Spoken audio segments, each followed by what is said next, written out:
चाहे कोई सी भी एग्जाम हो एसएससी की, रीजनिंग हमें सबको आनी चाहिए और सबको आती भी है, इसलिए सबके साथ पैरेलल चलना जरूरी है। कहीं भी अगर रीजनिंग में अगर एक कोई भी चूक जाता है तो उसे वो नुकसान झेलना पड़ेगा, फेस करना पड़ेगा। क्यों? क्योंकि यहाँ सबको रीजनिंग आती है, सबको रीजनिंग करना आती है, सब लोग रीजनिंग कर लेते हैं, सबको समझ में आती है, सब लोग समझ जाते हैं।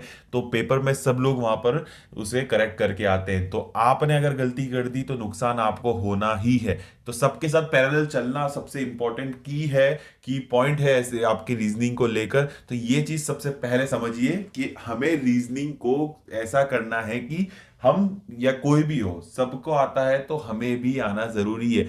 क्यों? क्योंकि कंपटीशन यहाँ पर ऐसा है कि रीजनिंग ऐसी चीज है सबसे इजी पड़ जाती है आपको, बस सिर्फ मांगती है आपकी प्रैक्टिस।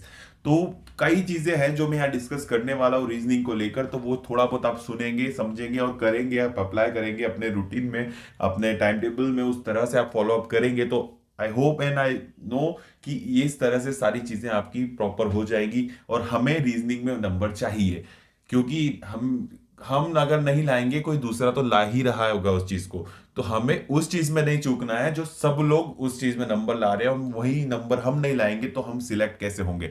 तो ये चीज समझनी होगी। तो स्वागत है आप सभी लोगों का आपके अपनी टाइम्स ऑफ नॉलेज फैमिली में। यहाँ पर हम डिस्कस करने वाले हैं एसएससी की रीजनिंग को, एमटीएस पेपर हो या सीएचएसएल हो या जूनियर इंजीनियरिंग का हो। अब देखिए बात इतनी आ जाती है रीजनिंग का, सबसे पहले जो की चीज होती है कि हमें पता होना चाहिए रीजनिंग कैसी पूछी जा रही है। तमाम रीजनिंग के क्वेश्चंस एंड टॉपिक होते हैं दुनिया में, ठीक है। बहुत बड़ा समुद्र है रीजनिंग भी, ऐसा नहीं है कि रीजनिंग छोटी मोटी चीज है, हर कुछ बन सकता है रीजनिंग। अब बात आती है कि पैटर्न कैसे। देखिए पैटर्न जो है, आप पहले अगर एसएससी का देखें तो एसएससी में पहले सीफी पेपर बनाता था, उसके बाद अब टीसीएस बनाता है। तो टीसीएस वाला आपको पैटर्न जानना जरूरी है। पैटर्न जानने के लिए सबसे बेस्ट है प्रीवियस ईयर पेपर्स। आप प्रीवियस ईयर जो भी एग्जाम आप दे रहे हैं या फिर उससे रिलेटेड दूसरी एग्जाम भी हो एसएससी की, आप प्रीवियस ईयर पेपर देख लीजिए। वहां आपको पैटर्न पकड़ में आ जाएगा कि इस तरह से क्वेश्चन आ रहे हैं, इस टॉपिक के आ रहे हैं, और ये चीजें हमें ज्यादा फोकस करनी है और प्रैक्टिस करनी है। पैटर्न समझने के बाद दूसरी इंपॉर्टेंट चीज एनालिसिस एनालिसिस का है, वो मैं आपको बताने वाला हूँ, ठीक है। तो पैटर्न समझिए प्रीवियस ईयर पेपर से। टेलीग्राम पर आइए यार, टेलीग्राम पर सारी चीजें आपको अवेलेबल मिल जाएगी, और मेरी तरफ से भी जितनी होगी मैं आपको पीडीएफ मटेरियल प्रोवाइड कर दूंगा, ठीक है। तो आप वहां पर आ जाइएगा, डिस्क्रिप्शन में लिंक है, ज्वाइन अप कर लीजिए। तो अब जो पैटर्न आपने पकड़ा है कि ये चीज इस तरह से पूछी जाती है, टीसीएस इस तरह से क्वेश्चन ये टॉपिक से ले रहा है, ठीक है, हर बार लेता है। तो वहां पर देखिए 80% आप लोग अगर देखेंगे तो 80% टॉपिक्स आपके सिमिलर होंगे, 20% कुछ एक नए टाइप के क्वेश्चंस आ जाते हैं, कुछ नया टाइप का पैटर्न आ जाता है। अब जो सबसे इंपॉर्टेंट है, टीसीएस जो चीज कर रहा है पिछले कुछ टाइम से, रीजनिंग आपकी इजी बहुत दे देगा, ठीक है। इजी रीजनिंग आती है, कर लेते हैं, पर टाइम कंज्यूम हो रहा है वहां पर। अब टाइम कंज्यूम, दूसरा कंपटीशन हमारे पास यही आ जाता है टाइम का। जिसने प्रैक्टिस की है वो उस रीजनिंग को जल्दी कर जाएगा और दूसरे क्वेश्चन भी अटेम्प्ट कर लेगा, ठीक है। बट जिसने रीजनिंग की प्रैक्टिस नहीं की है वो उसमें उलझता रह जाएगा, कर लेगा एट द एंड, बट दूसरे क्वेश्चन छूट जाएंगे उससे। तो मतलब क्या रह गया? आपने एक चीज करी, दूसरी छोड़ दी। पर दूसरा कैंडिडेट वो ये चीज भी कर रहा है और दूसरी भी कर जा रहा है, तो वहां उसे एडवांटेज मिलेगा या आपको मिलेगा? तो ये गलती चीज जो है बहुत छोटी सी गलती है। एक चीज ये है कि आप लोग मन में मान लेते हैं ये चीज की रीजनिंग जो है, रीजनिंग टॉपिक हम तो कर लेंगे यार, इतना इजी होता आता है, समझ में आता है, क्वेश्चन पेपर आएगा देख लेंगे। प्रैक्टिस ही नहीं करते। प्रैक्टिस नहीं करेंगे तो बॉस वहां पर एग्जाम में कुछ नहीं होना।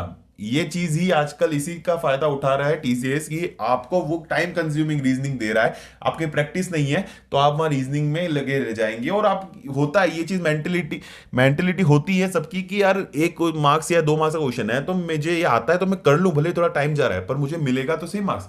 तो वहीं आप लोग मात खा जाते हैं और दूसरे क्वेश्चन आपके छूट जाते हैं। तो हमें इस चीज को मानना पड़ेगा, हमें ठान लेना है इस बात को कि हमें रीजनिंग की प्रैक्टिस बहुत ज्यादा करनी है।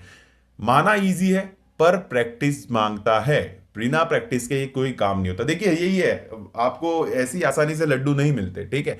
आपको किसी ना किसी तरह से कुछ ना कुछ करना ही पड़ता है। यहाँ पर आप इजी है, इजीली समझ जाते हैं, आपको टॉपिक में डिफिकल्टी नहीं आती है, सब कुछ अंडरस्टूड इजीली हो जाता है, पर प्रैक्टिस मांगता है।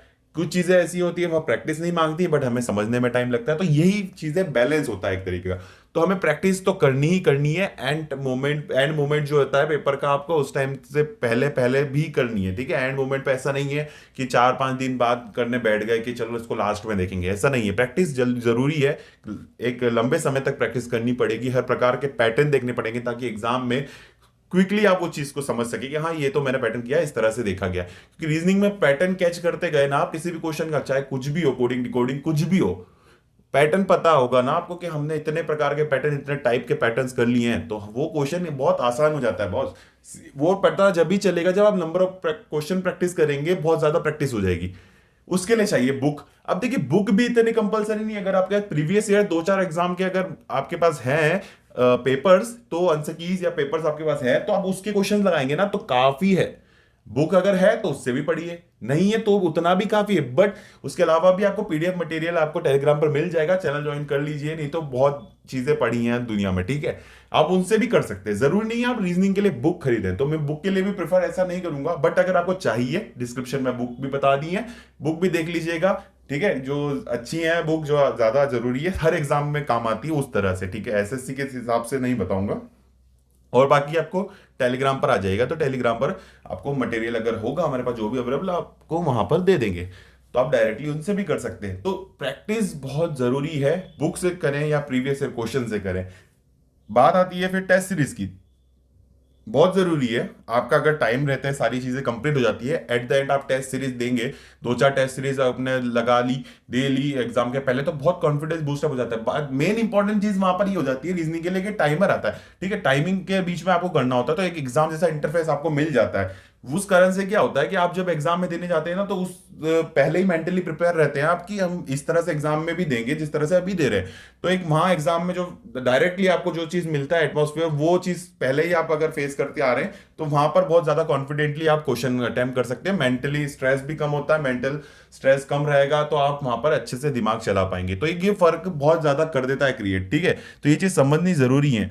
कई लोग नहीं लगाते हैं क्योंकि टाइम नहीं मिल पाता है, इसलिए नहीं मिल पाता क्योंकि टाइम रहते हैं वो रिवीजन और सारी चीजें कर ही नहीं पाते हैं। बट जरूरी बहुत है, अगर हमें परफेक्ट होना है, सिलेक्शन चाहिए ही चाहिए, तो इसी इन चीजों को ध्यान देना पड़ता है। छोटी छोटी चीजें हैं पर हमें दिन पे ध्यान देना पड़ता है और पढ़ना चाहिए। क्यों? क्योंकि यही चीजें हैं जो एक फर्क ला देती हैं, जो सिलेक्टेड कैंडिडेट होता है और जो रह जाता है फिर से अटेम्प्ट देगा वो कैंडिडेट में।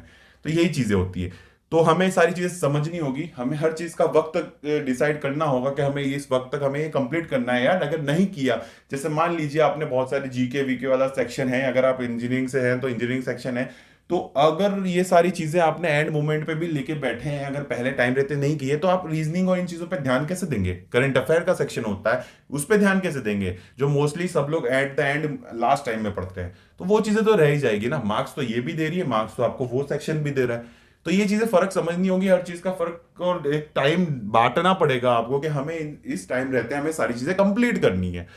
तो अब जो चीज आ रही है प्रैक्टिस की, मैंने बात बताई, तो बुक से क्वेश्चन ही क्वेश्चन लगाइए, पैटर्न ही पैटर्न लगाइए। नहीं भी लगा रहे हैं तो प्रीवियस ईयर क्वेश्चन पेपर जरूरी है। सारे शिफ्ट के इतनी सारी शिफ्ट होती है, इतने पेपर्स होते हैं यार, 100-150 पेपर भी आपके पास कलेक्शन हो गया ना एसएससी का पिछले सालों का, तो वो पेपर को ही आप कर लेंगे ना, तो सारा काम हो जाएगा, ठीक है। एक एक और चीज है जो मैं बताऊं कि हर पेपर का एक रीजनिंग का भी एक लेवल होता है, ठीक है। सीजीएल में अलग, सीएचएसएल में अलग, जेई में अलग। वो डिपेंड करता है आपका पेपर किस प्रकार का है। जेई में आपका लेवल थोड़ा सा इजी आ जाता है दूसरे कंपैरिजन में, आपके सीजीएल के कंपैरिजन में। क्यों? क्योंकि आपको टेक्निकल सेक्शन भी काफी दिया होता है, आपको नॉन टेक्निकल भी देना होता है। इस कारण से आपको इजी देते हैं वहां पे, ताकि आप ज्यादा मेहनत ना करें। क्योंकि साल भर अगर आप पढ़ रहे हैं तो साल भर आप सिर्फ नॉन टेक्निकल के अलावा टेक्निकल भी पढ़ रहे हैं, तो आपको उस चीज का देख के आपको रीजनिंग का लेवल थोड़ा इजी दिया जाता है। बस फर्क अब यह है कि रीजनिंग इजी तो बहुत दे रहा है एसएससी, बट बात आ जाती है सिर्फ और सिर्फ टाइम की, जो कि बहुत ज्यादा कंज्यूम कर रहा है टाइम।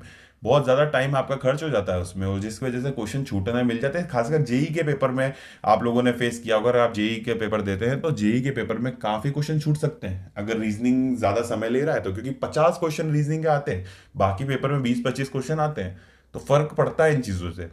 तो हमें प्रैक्टिस कर लेनी है ढेर सारी यार। देखो रीजनिंग चीज ऐसी है कि आपको पूरा का पूरा मार्क्स मिलेगा उसमें, बस आपका टाइम नहीं खाए। अगर टाइम आपका खा गई रीजनिंग और मार्क्स मिला, तो कोई मतलब का नहीं रहता है वो मार्क्स। ये चीज समझिए, जहन में बिठा लीजिए बात को, ठीक है। टाइम रहते अगर रीजनिंग कर लिया और फुल मार्क्स मिले तो आपको फायदा जरूर मिलेगा, क्वेश्चन नहीं छूटेंगे। दूसरी चीज, अगर मैथ्स वैथ्स वाली चीजें हैं, दूसरी या इंजीनियरिंग सेक्शन है, न्यूमेरिकल्स है, जैसे आपके इंजीनियरिंग वालों के न्यूमेरिकल्स भी आते हैं मेन आपके पेपर में, पेपर 1 में, साथ साथ में इंजीनियरिंग सेक्शन में, तो उन सब चीजों में समय मिल जाएगा ना आपको, अगर रीजनिंग टाइम बचाएगी तो ये चीजें हैं। प्रैक्टिस ही प्रैक्टिस करनी है ढेर सारी यार। अभी एग्जाम नहीं है तो आप आज से ही लग जाओ, कल से ही लग जाओ, थोड़ा थोड़ा क्वेश्चन करो, थोड़ा थोड़ा टॉपिक करो, आपको सारी चीजें एट द एंड आपको सच में एग्जाम के टाइम पे बहुत फायदा मिलेगा। आप क्विकली क्वेश्चन करेंगे क्योंकि पैटर्न कर रखा होता है, वही अगर एग्जाम में दिख जाता है तो उससे ज्यादा फास्ट आप क्या करेंगे। वो होता है ना ट्रिक वाले वीडियो देखे होंगे, 2 सेकंड में करिए, 2 सेकंड, आप 2 सेकंड में कर सकते हैं अगर आपने वो उस तरह के क्वेश्चन लगा रखे हैं, तो बहुत टाइम बचा सकते हैं आप। तो प्रैक्टिस करेंगे, ठीक है। बुक का बताया मैंने, प्रीवियस ईयर पेपर्स का बताया, उनको देखिए, पैटर्न देखिए, टॉपिक्स देखिए, टॉपिक्स अलग अलग छाट लीजिए कि ये टॉपिक्स हमारे आते हैं और इस तरह से ये टॉपिक्स हमें करने कवर अप, ठीक है। अब सबसे एक लास्ट और इम्पॉर्टेंट चीजें जो है, वीडियो एंड तक दिखेगा वो नहीं समझ सारी चीजें पता चलती है, अदरवाइज कुछ चीजें होती हैं जो रह जाती हैं कि स्क्रिप्टेड वीडियो नहीं होते हैं। सिर्फ आके मैं आपसे बात और एक इंटरेक्शन करने के लिए आया हूँ, तो काफ़ी इस तरह से लंबा भी चले जाता है वीडियो, ठीक है। तो माफ़ी चाहूँगा उसी चीज़ के लिए। बट एक चीज़ और है, वो ये है कि आप क्वेश्चन जो है, कुछ क्वेश्चन ऐसे होते हैं जो इतना ज़्यादा टाइम आपके ले लेते हैं, इतना टाइम कंज्यूम करते हैं कि आप वो क्वेश्चन करने बैठ जाते हैं। पर हमें एक लिस्ट बना लेनी है। प्रीवियस ईयर पेपर देखिए, एक लिस्ट बनाइए कि ये क्वेश्चन ऐसा है जिसे मुझे फर्स्ट अटेम्प्ट करना ही नहीं है, आता होगा मैं कर लूंगा पर मुझे नहीं करना, छूना तक नहीं है। अगर मैं सारी चीजें पेपर एक बार पढ़ नहीं लेता, सारा क्वेश्चन लगा नहीं लेता, लास्ट में आके कर लूंगा, तो उन्हें रिव्यू में डाल देना है। ऐसी लिस्ट बनाना बहुत जरूरी है, यही मात खा जाते हैं 95% लोग, ठीक है।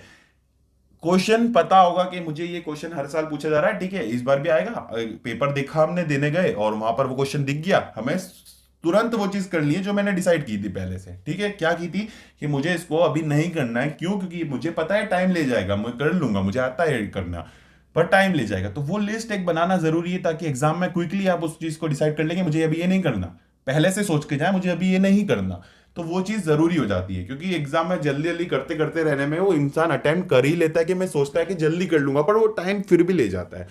तो एक ये लिस्ट बना के रखिए, ये एक बहुत बड़ा है कि इस चीज को लेकर, क्योंकि काफी चीजें अगर आप पहले पेपर दे के आ चुके हैं, इस तरह से आपने फेस किया, तो अगर आप जरूर आप रिलेट करेंगे इस बात को कि इस तरह की चीजें होती हैं एग्जाम में। तो ये चीजों का थोड़ा सा ध्यान रखना है आपको, ठीक है। तो ये कुछ बातें थी जो मैं आपसे यहाँ करने आया था, ठीक है।